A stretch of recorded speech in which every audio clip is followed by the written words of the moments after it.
Hey guys, we are back with some more Wolfsburg Wolves franchise mode, and we were out in the Western Conference Final in the last one against the San Jose Sharks, and they unfortunately beat us in, I believe it was 6 games. We took the first 2 games, but then they took the next 4 straight, and it was looking like we could have made our 3rd Stanley Cup final appearance in a row, but we obviously could not get past the San Jose Sharks. So now what's up next? And they win the Stanley Cup. So we lost to the Stanley Cup champions at least. Now, what's up next for your Wolfsburg Wolves? First of all, we're going to check the awards. We'll check the retirements, all of that. But in terms of the future of this team, I think we have to move on from Evgeny Malkin. He's 39 years of age. If he didn't have the statistical growth that he had for the past couple of years, he would have definitely already been a minor league scorer at this point, at the very least, like a 75 probably. I checked, he had, what was it? And there we go, Gino retired, so we don't even have to worry about re-signing him. He is officially retired. He's a 78 overall. This is what I mean. The statistical growth that he had like +9 to offensive awareness and defensive awareness, +5 to all of his puck handling puck skills. So, and then like +2 to all of his shot.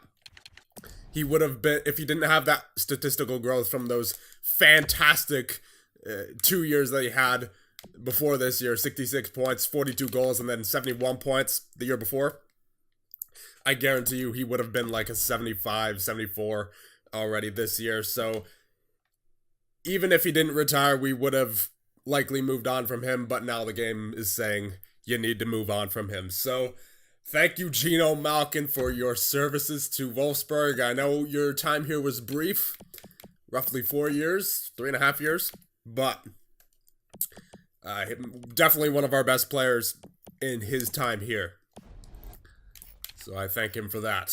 And as far as goaltenders go, for retirements, Bishop, Allen, Jones, Neuwirth, Dell, Domingue, Nielsen, Picard, Hammond. Let's see other skaters here.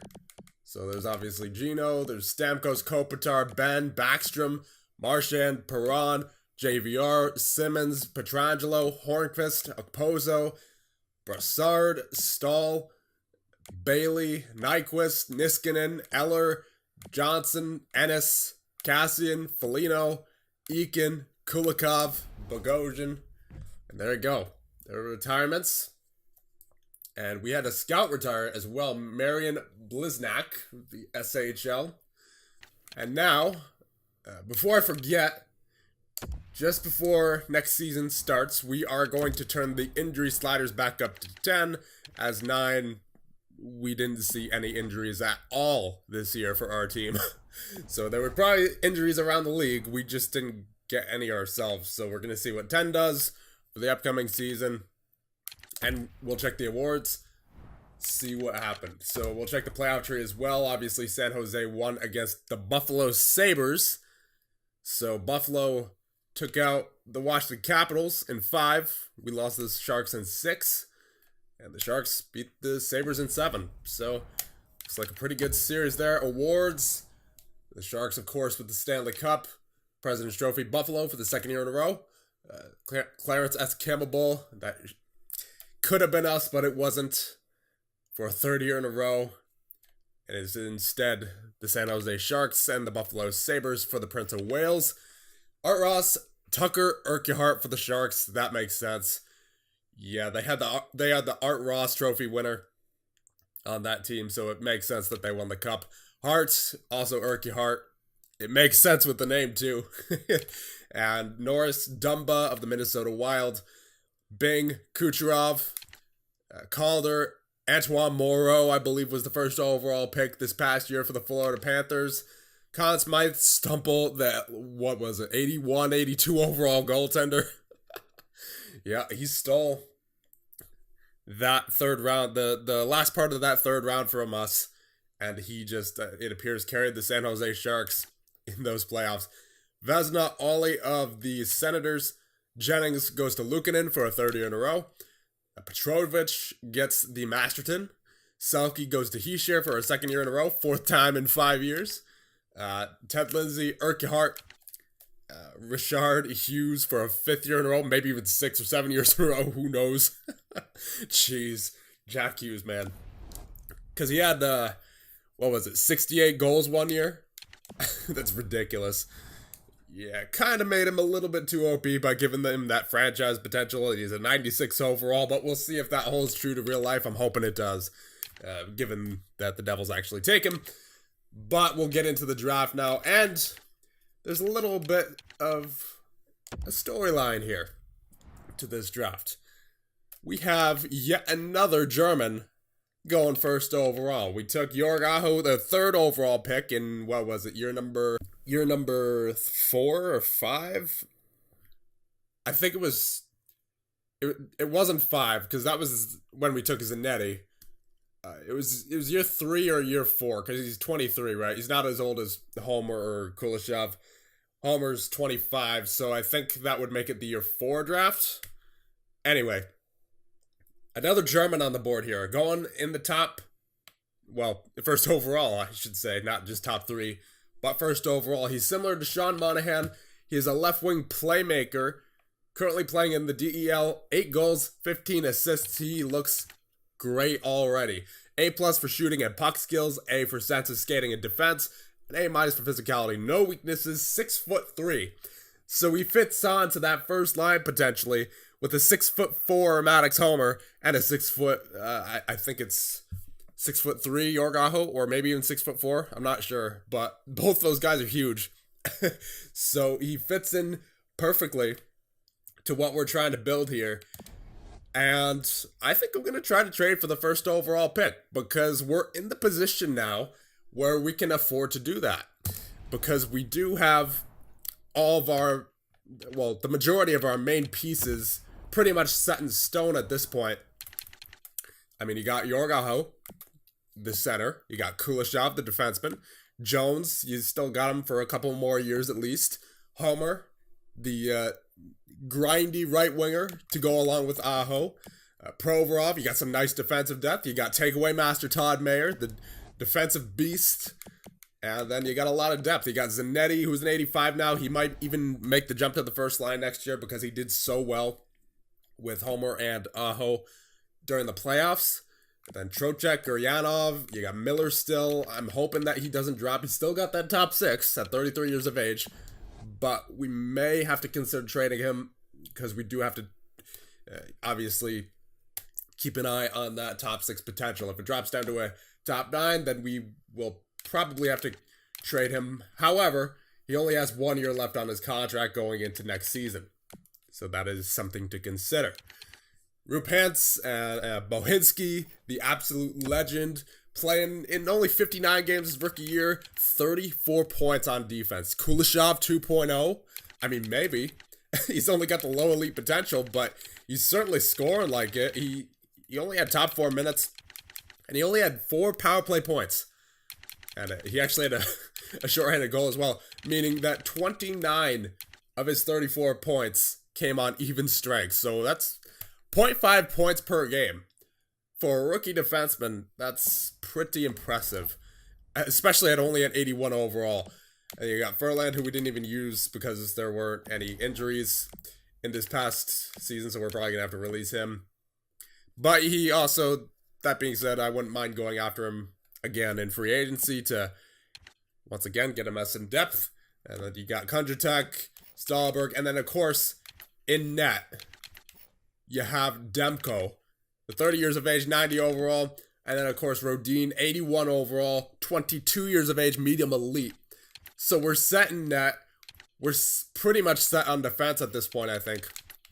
And then as far as forwards go, you basically got your core together for a while. Obviously, Malkin's no longer there, but the guy we're getting, or we're hoping to get, and Sebastian Niederberger, I believe his name is, will hopefully replace him as the best he can. Obviously, you can't really replace that poise that Malkin brought. He has several clutch goals for us, countless clutch goals. I mean, there's probably at least 10 clutch goals that he had within the past 2 or 3 years during the playoffs that kept us in a series or won us a series. So that's kind of hard to replace.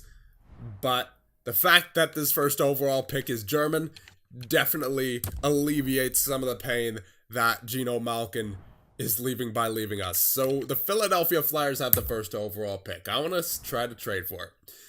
They don't want to give it up, so that's going to make it a lot harder, but I do have a package in mind, and it's not by giving up any of our current roster players. Castles, 78 overall defenseman. And as I said with our defense, I think we're set. We got Kuleshov, we have Provorov now on the left side. This guy's got the medium elite potential, and he looks like that kind of... He looks like a kind of... what was that guy's name? The other medium elite defenseman we traded away. I forget his name, but he just looks like that kind of defenseman who's not really going to reach his maximum potential. So we're going to put Castles on here. Now Cummins as well. 71 overall. He looks like he's going to be good. He's a grinder, which I certainly appreciate my grinders. But he's just not going to be ready by the time this GM mode's over. We're going into year number 9. And you know what? I feel like Philly would appreciate the package we're sending them. And once again, I feel like Cummins will be an NHL player, just not in the window that we need him to be. So we're going to send him the other way as well in order to get Sebastian Niederberger. And also going the other way, I think... Well, actually, we'll have those two, and we'll throw in our first round pick. We'll see what that does for the Flyers. That looks like a good amount of value. Will they accept? No, just a bit low. All right, so we're close.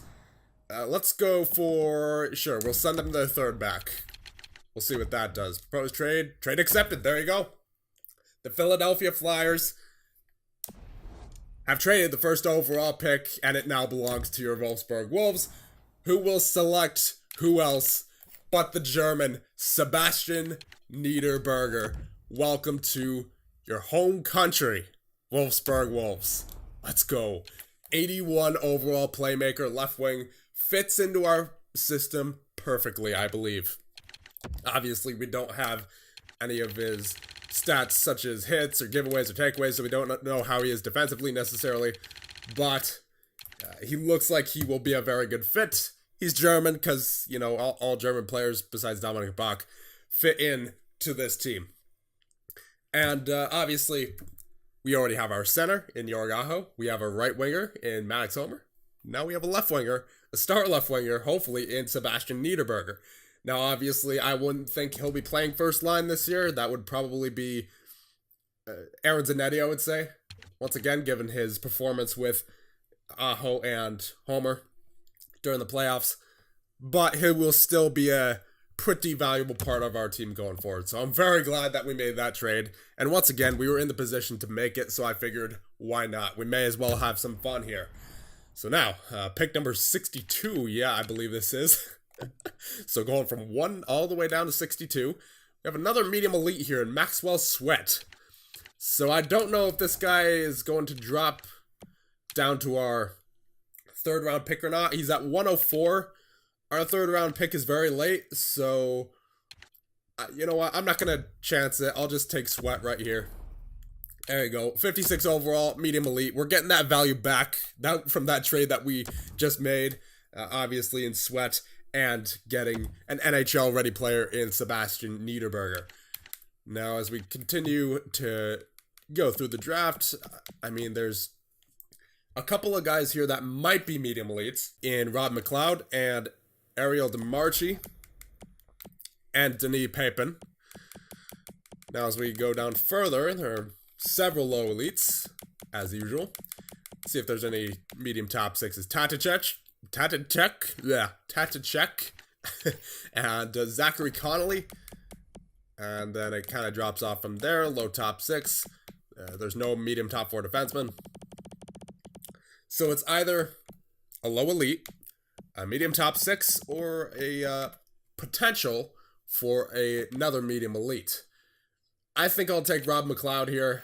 I mean, there's a chance he might not be a medium elite, but there's also a chance he could be. So we're going to take him here. He's got that 3 bar, so you just never know until you try. So you may as well take him. And after obviously giving up a fair amount of value for that first overall pick. I'll take my chances here, and once again we're in a good spot to be able to do it. We'll take DeMarchi as well. Why not? Yeah, obviously we're taking all these guys a lot earlier than they should be going, but I mean I'm drafting by potential here, not by rank. There's another guy. There's a goaltender, Nied. I mean, we don't really need a goaltender. We'll just take either a guaranteed low elite or a guaranteed top 6. Let's see, Tatacek. I would take Tatacek over Connolly. That's for sure. Now let's see these low elites. Sylvester. No. Heward. Not really. Ferrero. No. Plekhanov. No. Oberg. No. I think it's got to be Tatacek here. Yep, welcome to the Wolfsburg Wolves, Peter Tatacek. And simming up to the 5th round here. Should still be some low elites that we can pick. It's not like the Edmonton Oilers GM mode where our scouts were pretty lazy and didn't get us a whole lot of prospect depth. But who would we take here? Connolly or a medium elite or a low elite? Defenseman, two-way defenseman, two-way defenseman, defenseman, defenseman. So these guys are all defensemen up here. We did trade away a defensive prospect. We also traded away a forward prospect, but we begin a lot of forwards here, so I think we'll take a defenseman.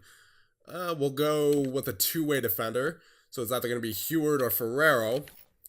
I think it'll be Heward. He's got that B- for shooting. He looks like he could be potentially closer to the NHL than any of these other guys, so we'll take Vic Heward.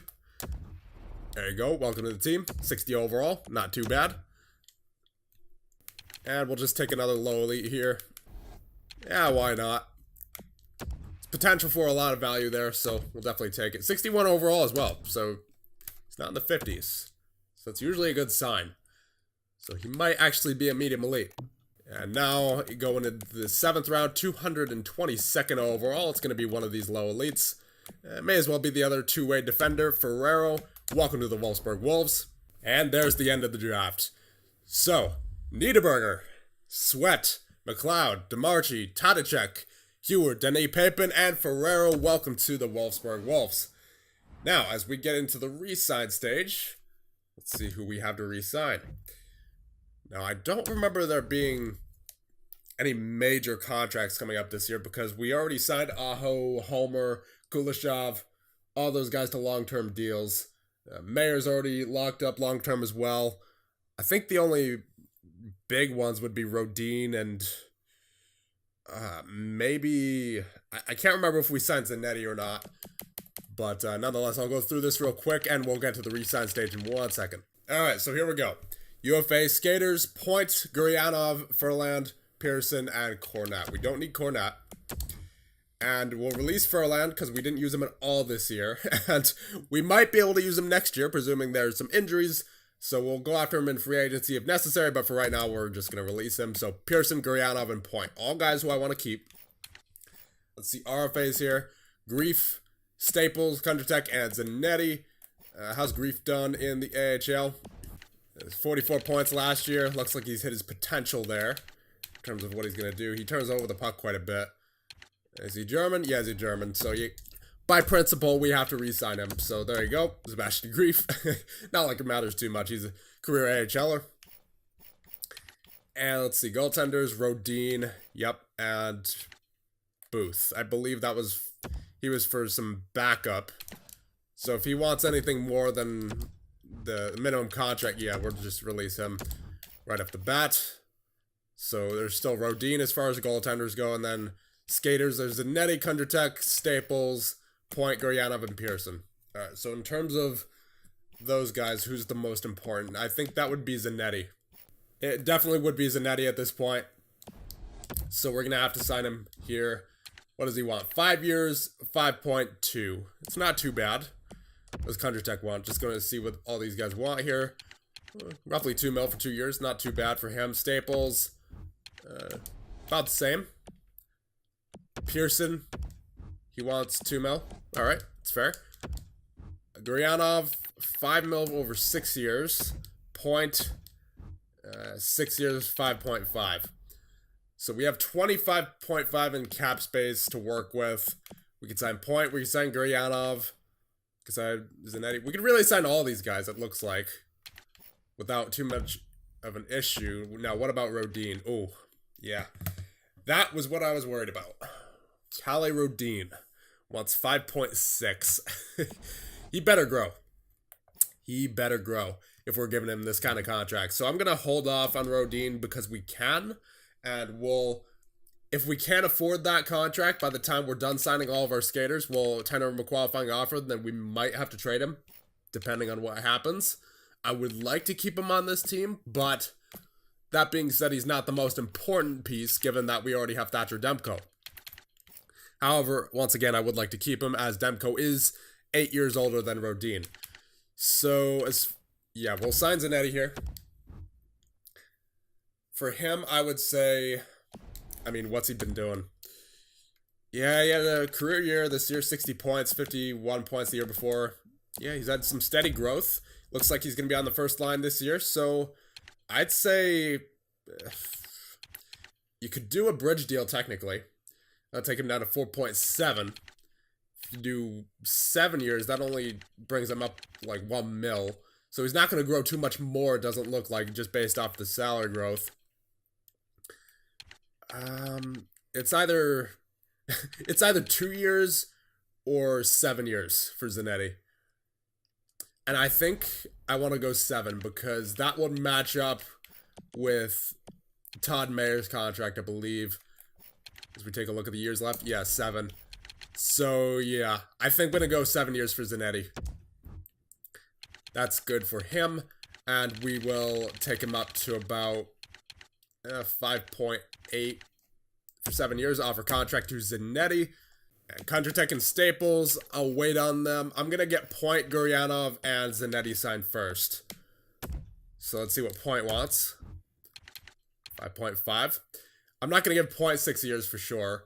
I'm going to, at most, 3. If not 2. Yeah, you know what? We'll just take Point to 2 years because the jam mode's only 2 more years anyway. At least in terms of what's going to count towards the Hall of Fame stats and all of that, like what matters.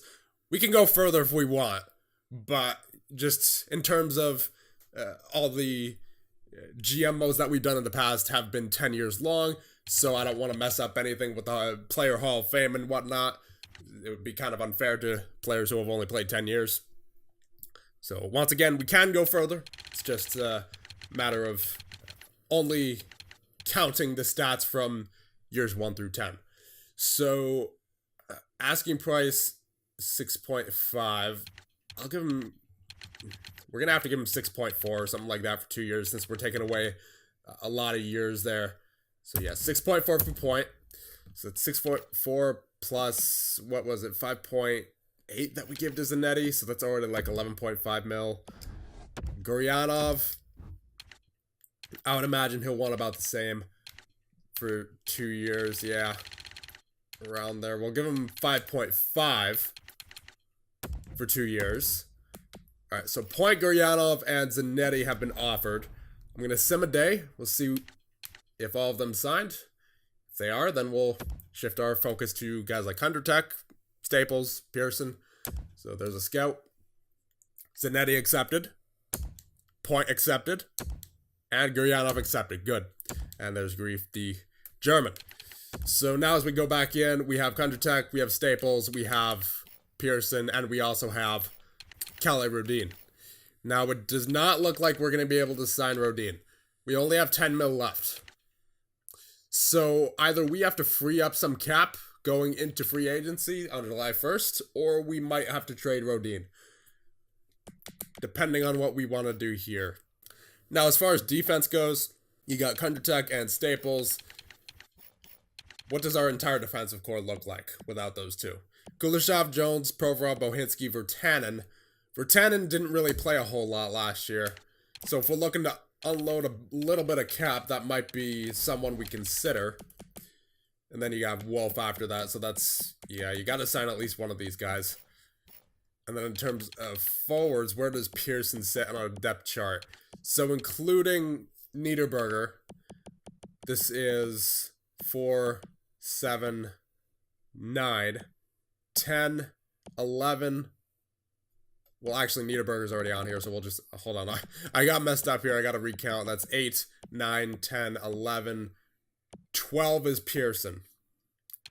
Okay, so yeah. Pearson is obviously important. He's got that face-off rating. And I would say he's worth the 2 mil for a fourth-line center. So, yeah. I mean, you could even give him less. He's only asking for 1 year. We'll give him 1.8. That's definitely a good contract for Pablo Pearson for what he does. And then as far as defense goes, you got Kundratech and Staples. Which of these guys is better? I would say it's Kundratech because he hits quite a bit compared to Staples, who doesn't. Yeah, Staples doesn't really throw the body a whole lot. So I might actually end up qualifying Staples as well. I want to see if there's any better options out there in free agency. We're going to offer Kundratech, though. Yeah, we'll give him 2 years at 1 point. Yeah, we'll try 1.8 again with him. And once again, I might qualify Staples. Or I could just sign him. We could do a sign and trade. We could do that too. And then there's Rodin. So we might actually have enough cap to sign Rodin. Especially if we can take him down in terms of the amount that he wants. It's going to be tough, though. Bunch of scouts signing. Staples accepts. Kundratech accepts. Pearson rejects. Offer was not enough to entice me to come back to your franchise. Okay. Gonna have to maybe give him a bit more. How much do we have left? 8.1. Presuming that Pearson re-signs for the amount he wants. You know, I'll give him 1.9. We gave him 1.8 before. We'll see if he accepts 1.9. If Pearson signs for 1.9, we actually might be able to sign Rodin. That's if we sign him for 4 years, though. Or we could take him down in years. Yeah, we could do that. We could do that. That might be what we have to do as well. Yeah, we're going to have to give him a 1-year bridge deal, I think. And then we'll reevaluate where he is next year. Based on his overall. Yeah, we're going to have to do that. Because we're saving roughly 2.5 mil by doing this. And that is definitely going to be a valuable asset going forward in this season. So there we go, Rodin. We'll see if he signs for that. We'll also see if Pablo Pearson signs. Hopefully he does. Pretty good fourth line center. Rejects still. Rodin accepted, so that's good. Got him back on a steal, at least compared to what he wants. So let's see if we are able to sign Pearson. So we have 5.8 left. We'll literally just give him what he wants. We'll give him 0.25 less than what he wants. 2 mil for 1 year. Let's see if he accepts. If not, then we're probably going to go into free agency with what we have currently. Okay, so good. Pearson accepted. We appear to be all set to go. And in terms of cap space, we have 4.6. We still have to sign Niederberger, so yeah, we'll just sign Niederberger right now because he's an 81 overall. It's pretty much guaranteed that he's playing next year, so there we go. Niederberger, get on the team. Goddard, Hensick, yeah, all these guys can stay unsigned for right now. Goaltenders, yeah, we don't need to sign Papin right now. Denny Papin, I suppose, if you want the full name. And they go advanced day. Niederberger accepts. There you go. He's officially on the team. And yeah, we'll go into free agency here. Alright, so I went out and got a couple of scouts to replace the scout that retired. And we had an additional guy in there as well. Oh. Well, speaking of, I mentioned, I don't know if I cut this out or not, but I did mention in the video that we were facing the Minnesota Wild that Jack Hughes might be able to go to free agency, and it appears that he did. Now, obviously, we're not going to be able to sign him. He's costing almost 17 mil. We only have 4.5. We already have our center in Aho. There's no way that's happening. So, let's see. So, Kalle Nylander is actually available. I remember I wanted him in the year 0 draft when we drafted Kuleshov. So, he's available now. But once again, he wants 10 mil, so that's not happening. Kucherov's available. Hughes, the other Hughes, both Hughes brothers. That'll be interesting. You know what? I actually want to check that. I want to check once both the Hughes brothers sign. I want to see if they sign the same place. That'll be interesting. Probably not, just given that they both, combined want like 28 mil. But it'll be interesting to see nonetheless, to see where they both end up. Nakas, Panarin, you got a bunch of studs here in free agency, it appears. So what we really, I would say, need is depth on defense, if anything. I mean, Quinn Hughes would obviously be nice, but once again, we're not affording a player like him. I would say more like Hronek or Carlson or Cuckoo or Gully or Larson would be more like it. So as we take a look at our defensive depth, I mean, you have Staple. We already have 7 defensemen technically. But do I want to keep playing guys like Kondratek, Virtanen, and Staples who aren't growing? Here's the thing. Staples could still very much grow. He's only 21. But Kondratek and Virtanen are already 23 and haven't grown much. Between these two, I would trade Virtanen for sure. I trust Kondratek a little bit more than I do with Virtanen, because at least Kondratek's the two-way defender. He can kind of get some points in there, in addition to the hits. And I don't believe Kondratek takes as many penalties as Virtanen does. And obviously, he had more penalty minutes over the course of the season, but Virtanen only played 23 games. Kondratek played the full 82. Keep in mind. So he definitely does not take as many penalties as Virtanen does. So between those two, I would trade Virtanen first. But who would we get back from free agency? No, I did not want to go to pending free agents. Input lag once again. Oh man, this game. Alright, so we sort by UFA. Defenseman, not goaltenders. Input lag once again. Defenseman. There you go. So I think we could, if we unloaded Virtanen, we could technically afford Zadorov, which I don't think would be a bad idea. He doesn't get a whole ton of points, but we know that's not Zadorov's strength, as his strength is hits. How many penalty minutes is he taking in each season here? Well, I don't think he takes nearly as much as Virtanen would have. He gives away the puck a lot, but I would imagine part of that is from being on the penalty kill. He would probably be on our penalty kill as well if we were to get him. Okay, so I kind of like Zadorov here. About Hronek. The right-handed defenseman. He doesn't really hit enough for me to justify the lack of points or the take-away to giveaway ratio. So far, Zadorov is definitely my favorite out of all of these. Ooh, Carlson. Well, that was in the AHL, never mind. Yeah, he played in the AHL as an 82 overall, that's crazy. Slater Cuckoo. Barely played last year, so I don't know if that's gonna stay in 82. Yeah, a lot of unknowns here. Zadorov is almost definitely still a top 4. He's only 31. He might turn 32 before the start of the season, keep in mind. But I think he'll still be serviceable as a physical defenseman. So if you want to sign him to like, well, he wants 5 years, but maybe if you sign him to maybe a 1 or 2 year deal, then he wants a lot more, however. So we'll have to take all that into consideration. Erik Karlsson is still in this universe. 83 overall at 36 years of age. Jeez, I almost said 63. Wait. So Karlsson for the poise might not be a bad idea. We already have a couple of offensive defensemen in Kuleshov and Bohinski. But if we're looking for a veteran, a real veteran presence back there, Karlsson, maybe pair him with Zadorov if we get Zadorov, then we're not getting Karlsson. That's for sure. Unless we dump more cap off. You know, we would have to get rid of probably Virtanen and then maybe even Kondratek as well. Well, I guess that would make sense considering Karlsson and Zadorov would be taking their places. but I don't want to get that much older is the thing. I like our young core that we have in place. I just don't want to sacrifice too much of it. So again, I think it would be Virtanen going. And once again, we would have to give up someone with salary.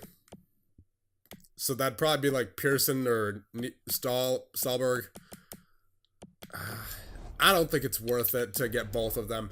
It's either one of Zadorov or Carlson, and I think it would honestly be Zadorov. Because, first of all, he's a few years younger.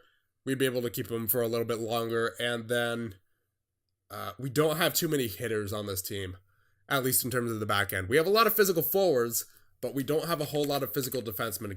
Kuleshov is a natural offensive defenseman. Jones hits. Kondratek hits roughly 100 per season, so he's a decent hitter.